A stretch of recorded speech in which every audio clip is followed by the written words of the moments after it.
നടികർ നല്ലൊരു cinematic experience തന്നെയായിരുന്നു പടം ഓഫർ ചെയ്തിരുന്നത്. ഇതിന്റെ ടീസറും ട്രെയിലറും ഒക്കെ കണ്ടപ്പോൾ അത്ര വലിയൊരു എക്സ്പെക്ടേഷൻ വെച്ചിരുന്നില്ല. പക്ഷേ ടീസറും ട്രെയിലറും വെച്ചുകൊണ്ടല്ലല്ലോ നമ്മൾ പടം കാണേണ്ടത്. അപ്പൊ അങ്ങനെയുള്ള ഒരു ഹോപ്പ് വെച്ചുകൊണ്ട് തന്നെ പടം കാണാൻ പോയി. എൻ്റെ ആ ഒരു പ്രതീക്ഷ തെറ്റിച്ചില്ല. നല്ലൊരു മൂവി എക്സ്പീരിയൻസ് തന്നെയായിരുന്നു. ഡേവിഡ് പടിയൽ എന്നുള്ള ടൊവിനോന്റെ ക്യാരക്ടറിന്റെ ആ ഒരു അറഗൻസും അല്ലെങ്കിൽ ആ ഒരു ആളുടെ ഒരു സൂപ്പർ സ്റ്റാർഡത്തിൽ ആൾ മതിമറന്ന് ജീവിക്കുന്ന ആ ഒരു ആക്ടറിനെ നല്ല രീതിയിൽ തന്നെ പോർട്രേ ചെയ്യാൻ സാധിച്ചു. കാരണം പടത്തിന്റെ ആദ്യത്തെ ആ ഒരു ബിഗിനിങ് തൊട്ട് അവസാനം വരെ ആ ഒരു ക്യാരക്ടർ കടന്നു പോകുന്ന ഒരുപാട് അവസ്ഥകൾ, ആളുടെ പേഴ്സണൽ ലൈഫും കരിയറും അറ്റ് എ ടൈം ബാലൻസ് ചെയ്യാൻ പറ്റാതെ ആകെ ഡിലമയിൽ പോകുന്ന ചില അവസ്ഥകളൊക്കെ നല്ല രീതിയിൽ തന്നെ കൊണ്ടുവരാൻ ടൊവിനോയ്ക്ക് സാധിച്ചു. ഒരു കുത്തഴിഞ്ഞ ജീവിതമായിട്ട് നടക്കുന്ന ഡേവിഡ് പടിക്കലിന് തന്റെ ലൈഫിൽ അപ്പൊ ഒരു കരിയറിന് പ്രോപ്പറായിട്ട് ഫോക്കസ് ചെയ്യാതെ ഒരു സീൻ പോലും കറക്റ്റായിട്ട് ചെയ്യാൻ പറ്റാണ്ടിരിക്കുകയും ആ ഒരു സമയത്ത് ആളുടെ ലൈഫിലേക്ക് ബാലാന്ന് ഉള്ള സൗബിന്റെ ഒരു ക്യാരക്ടർ എൻ്റർ ചെയ്യാണ്. ആൻഡ് അതിനുശേഷം ഉണ്ടാകുന്ന സംഭവങ്ങളാണ് സിനിമയുടെ മെയിൻ ആയിട്ടുള്ള പ്ലോട്ട്. ആൻഡ് ഇതിനിടെ കേൾക്കുമ്പോൾ നമുക്ക് തോന്നും ഒരുപാട് ട്വിസ്റ്റിംഗ് ആയിട്ടുള്ള സംഭവങ്ങളൊക്കെ ഉണ്ടാവുന്നു. പക്ഷെ വളരെ സിമ്പിൾ ആയിട്ട് തന്നെ കഥ ഇങ്ങനെ പറഞ്ഞു പോയിട്ടുണ്ട്. എനിക്ക് അത് തന്നെയാണ് ഈ പടത്തിന്റെ സ്ക്രിപ്റ്റിൽ ഇഷ്ടപ്പെട്ടത്. സുവിനസ് സോമശേഖരനാണ് സിനിമയുടെ സ്ക്രിപ്റ്റ്. അത്യാവശ്യം നല്ല രീതിയിലുള്ള ഒരു സ്ക്രിപ്റ്റാണ്. ആൻഡ് ഈവൻ ലാൽ ജൂനിയറിന്റെ ഫിലിമോഗ്രഫി എടുത്തു കഴിഞ്ഞാൽ എനിക്കിപ്പോൾ പേഴ്സണൽ ഫേവറേറ്റ് ആയിട്ടുള്ള തോന്നുന്നത് ഹായ് ഐ ആം ടോണിയും എൻ്റെ രണ്ടാമത്തെ മൂവി ഇപ്പോൾ ഇതാണ്. കാരണം ഈ സിനിമയുടെ ഒരു എക്സിക്യൂഷൻ അത്യാവശ്യം നല്ല രീതിയിൽ തന്നെ പറഞ്ഞു പോയിട്ടുണ്ട്.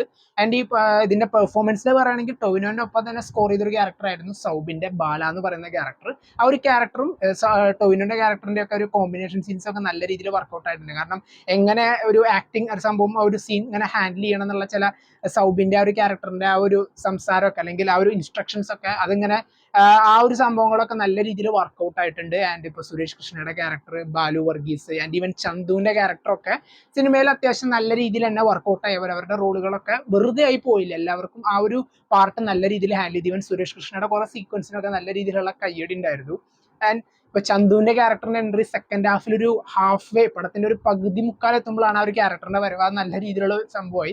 ഭാവനയുടെ ക്യാരക്ടറും അതെ, ആ ഒരു ക്യാരക്ടറിന്റെയും ടൊവിനോന്റെയും ഒരു പാസ്റ്റിലേക്ക് അധികം വലിച്ചഴിച്ചു പോകാതെ എല്ലാം ഇപ്പോൾ ഈവൻ ടൊവിനോന്റെ ഒരു ലൈഫിന്റെ ഇപ്പൊ ആളുടെ ഒരു ചൈൽഡ്ഹുഡ് ആയാലും ഭാവനയായിട്ടുള്ള ഒരു റിലേഷൻഷിപ്പിന്റെ സംഭവങ്ങളൊക്കെ പറഞ്ഞു പോയിട്ടുള്ള ഇതൊക്കെ വളരെ സിമ്പിൾ ആയിട്ട് പറഞ്ഞു പോയിട്ടുണ്ട്. എൻ്റെ അത് അധികം വലിച്ചഴക്കാതെ ആ ഒരു പടത്തിന്റെ ഫ്ലോനെ നല്ല രീതിയിൽ അത് ഇങ്ങനെ കൊണ്ടുപോകാനായിട്ട് സഹായിച്ചിട്ടുണ്ട്.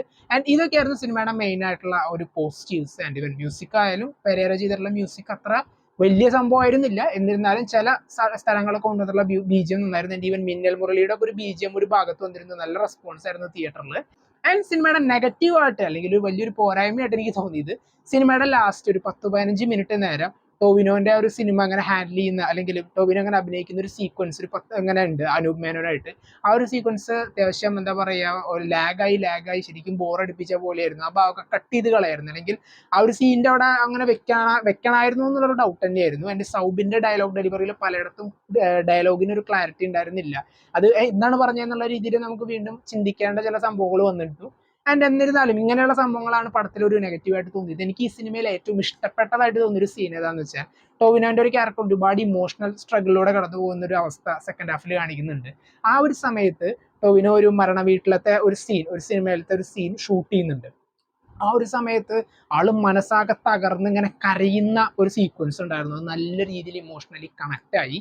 അത് ആളുടെ ആ ഒരു ക്യാരക്ടറിന്റെ ആ ഒരു അവസ്ഥ ഇപ്പോൾ സിനിമയ്ക്കുള്ളിലും സിനിമയ്ക്ക് പിന്നിലും ആ ഒരു ആളുടെ അവസ്ഥ എന്താണെന്നുള്ളത് എടുത്തു കാണിക്കാനായിട്ട് ഹെൽപ്പ് ചെയ്തു. നല്ല രീതിയിൽ വർക്കൗട്ട് ആയിട്ടുണ്ട്. എനിക്ക് വളരെയധികം ഇപ്പോഴും ആ ഒരു സീക്വൻസ് നല്ല രീതിയിൽ മനസ്സിൽ തങ്ങിയിരിക്കുന്ന ഒന്നായിരുന്നു. എൻ്റെ ഓവറോൾ എനിക്ക് നല്ലൊരു സിനിമാറ്റിക് എക്സ്പീരിയൻസ് ആയിട്ട് തന്നെയാണ് നടികർ തോന്നിയത്. കാരണം ട്രെയിലറും ടീസറും തന്നിട്ടുള്ള ആ ഒരു ഇംപ്രഷൻ ആയിരുന്നില്ല പടം കണ്ടു കഴിഞ്ഞപ്പോൾ.